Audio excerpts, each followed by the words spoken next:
Another bill introduced by a freshman, Senator Tom Breeze from Ord. Senator Breeze is carrying the lion's share of a lot of the bills or the more substantive bills that could deliver property tax relief and reform.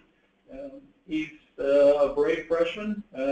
We appreciate his courage and his tenacity to push these things. It has been said, shared with us from many perspectives, that if there is going to be any property tax relief that comes out of this legislative session or in future sessions, at least the foreseeable future, that the state's going to have new revenues in order to pay for those things. Even when we generate those new revenues, agriculture, property owners collectively, those constituencies are going to have to push very hard to make sure that those new revenues don't get redirected to other priorities or priorities of other senators that limit the funds or strip all of the funds away that could have been used for property tax reform. LB 312 eliminates many sales tax exemptions, mostly on services.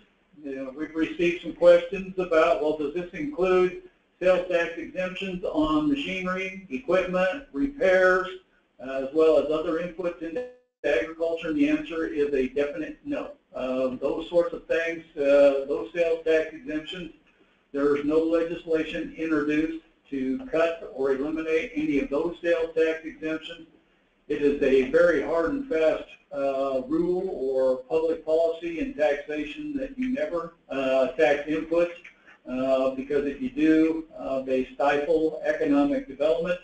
There are also some that say that as we push for expanding the sales tax space, that ag specifically needs to put some things on the table in order to be negotiating from a fair perspective. Our counter to that is ag has already put more than its fair share on the table, because over the last decade, most of the tax shift that's taken place has been moved from state sales or income tax to property tax, not just ag, but across the board. And so property owners are paying way more than their proportionate share of the load for funding government priorities. That battle will continue to exist throughout this session, but that's one of the challenges that we're fighting. Is something that ag needs to put more on the table. We're already doing that, and there are some bills that we'll discuss in future webinars that create sunsets on various programs that more than adequately say agriculture is willing to be at the table, but we want to make sure everything's at the table.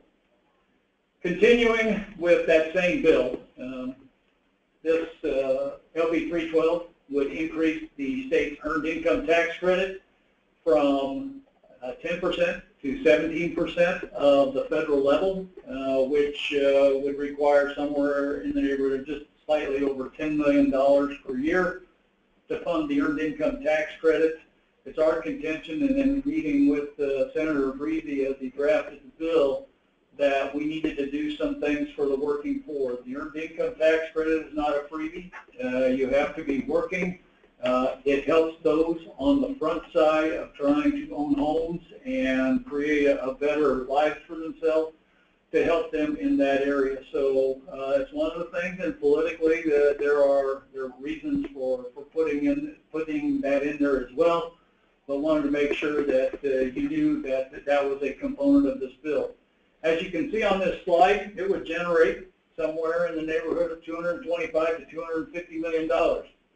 Not to be a broken record, but again, we're going to do all we can to make sure that that money goes to the property tax credit fund or a similar fund for property tax relief.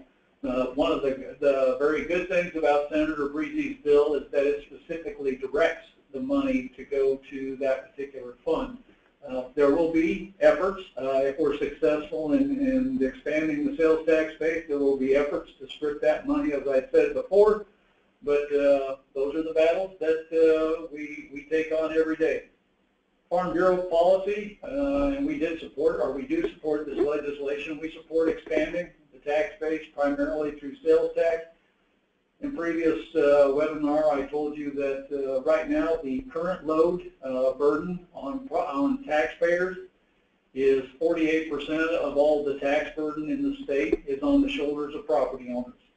33% is on income taxpayers, and 19% is sales tax. So we do now and will always contend and push for balancing that three-legged stool.